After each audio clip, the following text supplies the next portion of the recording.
on This is Fight Back Thursday. So I want to start again with the situation with Zohran Mamdani. I don't care what the New York Times says, and I don't care what the more fair-minded, calm people say. I think the first response to him should be, and should have been before, to try to indict and deport him. He committed campaign finance fraud. He's associated with terrorists. And even if it isn't successful, here's a news alert, Gerard. They're already going to say that we're racist and we hate Zohran and we're not friendly to him anyway. Why not try this first? What do you think about that?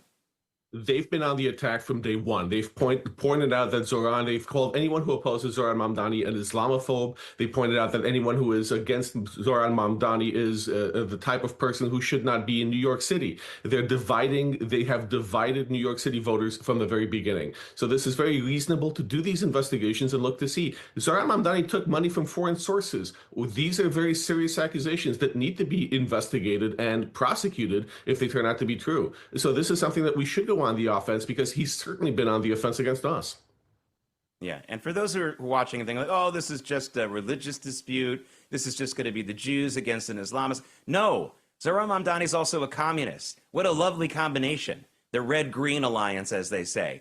And again, I just want to push back on those of you who say, just let New York burn and fall off into the sea.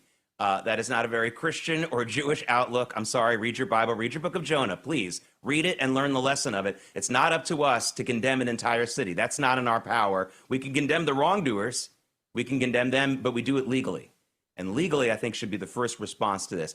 Gerard, I also want to talk a little bit about what Zohran Mamdani might do with the police department. This is going to be the first particular challenge that we really have to watch for. He wants to give the Civilian Complaint Review Board, the CCRB, full power, not to just dress down cops like they do now. They can be a pain in the butt, but they can't fire a cop. That remains in the power of the police commissioner. But he wants to change that.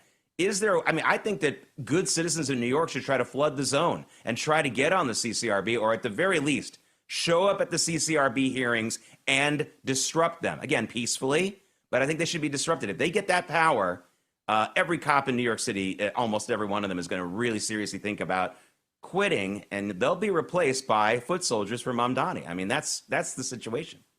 Well, there are two things here. The first problem is that the NYPD, as much as I respect and love the cops, they have not been doing the best job keeping New Yorkers safe for the last 4 years to begin with. So now you've got Zohran Mamdani, who comes in and wants to give them even less power, to discipline them for doing their jobs, if the remaining cops who actually care about keeping New York City safe. That's dangerous. We do need to flood the zone. We do need to be at these community meetings, and every police precinct has these meetings. People need to be aware of them. They need to go online and see when they're taking place and go to these meetings. This is the strategy that works. It's actually the infiltration. And that's the second point. It's not just the NYPD. What Zohran Mamdani is already doing, he put together this group for this transition team. They're all radical socialists. They all work with him, with Bernie Sanders, with AOC. These are people who want to infiltrate every single department in New York City, not just the police department, the schools, the fire department, every committee that has anything to do with taxes or regulations or building or permits. That's the real danger. It's not just one man leading from the top. It's all the people he's going to put in that will systemically change New York City into a socialist city.